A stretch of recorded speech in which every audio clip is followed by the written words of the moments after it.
Assalamualaikum warahmatullahi wabarakatuh. Perkenalkan, nama saya Nurul Hasanah, NIM 0306213174. Di sini saya akan menjelaskan pengertian anatomi organisasi dan perilaku organisasi. Anatomi organisasi merupakan komponen-komponen penting dalam organisasi yang berfungsi sebagai motor organisasi. Adapun struktur organisasi yaitu yang pertama adanya spesialisasi kegiatan kerja. Kegiatan ini berkaitan dengan baiknya tugas individu maupun tugas kelompok dalam organisasi atau pembagian kerja.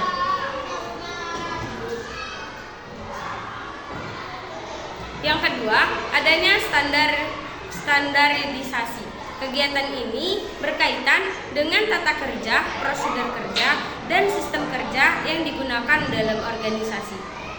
Banyaknya sistem dan prosedur kerja termasuk dalam sistem organisasi yang bagian organisasinya dikembangkan melalui peraturan-peraturan tentang kegiatan-kegiatan atau hubungan-hubungan kerja yang ada di dalam organisasi.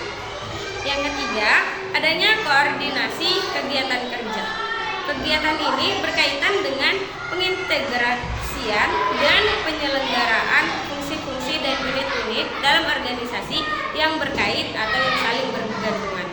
Yang keempat, sebesaran seluruh organisasi. Kegiatan ini dengan letak pengambilan keputusan dalam struktur organisasi dan desentralisasi pengembangan keputusan yang dilakukan oleh para pemimpin puncak acara saja. Kekuasaan pengambilan keputusan didelegasikan kepada individu-individu pada tingkat-tingkat manajemen menengah dan manajemen ke bawah. Adapun fungsi dan kegunaan dalam organisasi. Yang pertama, kejelasan tanggung jawab. Setiap anggota organisasi dan harus bertanggung jawab apa yang harus dipertanggungjawabkan.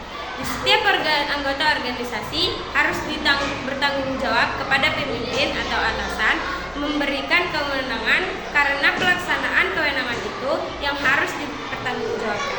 Yang kedua, kejelasan kedudukan. Seseorang dalam struktur organisasi sebenarnya dipermudah dalam melakukan koordinasi maupun hubungan karena adanya keterkaitan penyelesaian suatu fungsi dan dipercaya kepada seseorang. Yang ketiga, kejelasan uraian tugas. Kejelasan uraian tugas ini sangat membantu pihak pemimpin untuk melakukan pengawasan dan pengadilan. Dan bagi bawahan akan dapat berkonsentrasi dalam melaksanakan suatu pekerjaan karena uraian yang jelas. Perilaku organisasi. Selanjutnya, perilaku organisasi adalah suatu studi yang menyangkut aspek-aspek tingkah laku manusia dalam suatu organisasi atau suatu kelompok tertentu. Perilaku organisasi meliputi aspek yang timbul dari pengaruh organisasi terhadap manusia dan juga aspek yang ditimbulkan dari pengaruh manusia terhadap organisasi. Selanjutnya itu faktor yang mempengaruhi perilaku organisasi. Terdapat beberapa faktor yang dapat mempengaruhi suatu perilaku organisasi, faktor organisasi maupun faktor-faktor tersebut. Yang pertama yaitu orang atau SDM. Dalam suatu wadah organisasi, orang-orang baik itu secara individu maupun kelompok membentuk suatu sistem sosial internal. Kelompok-kelompok tersebut dapat terdiri dalam jumlah yang besar ataupun sedikit, serta bisa bermanfaat formal maupun informal. Yang kedua, struktur. Struktur organisasi dalam hal ini berkaitan dengan sebuah sistem yang mengatur dan menghubungkan orang-orang dalam organisasi tersebut. Struktur organisasi dikatakan baik ketika mampu membuat para pekerjanya berkoordinasi dengan baik satu dengan yang lainnya, berdasarkan asas keadilan dan sesuai dengan kemampuannya. Dan yang ketiga yaitu teknologi. Teknologi juga memberikan dampak yang besar bagi pekerja dalam sebuah organisasi. Salah satu manfaat dalam menggunakan teknologi yaitu meningkatkan efektivitas dan efisiensi dengan menyelesaikan lebih banyak pekerjaan dan hasil yang lebih baik pula. Dan yang keempat yaitu lingkungan.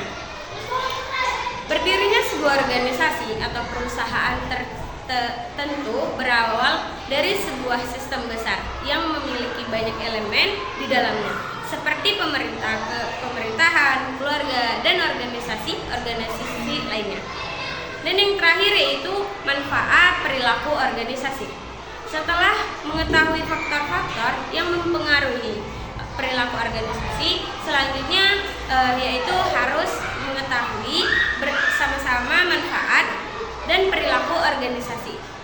Ini antara lain membantu manajemen dalam memberikan pengarahan kepada karyawan dan juga tim yang di bawahnya, memudahkan perusahaan dalam mengatur dan juga membimbing karyawan dalam menyelesaikan tugas dan harus bertanggung jawab, memberikan motivasi kepada para pekerja untuk meningkatkan produktivitasnya dalam pekerjaan, membantu perusahaan dalam mengidentifikasi dan juga menyelesaikan segala permasalahan yang ada, menjaga hubungan baik tidak hanya dengan lingkungan internal tetapi juga dengan pihak-pihak eksternal,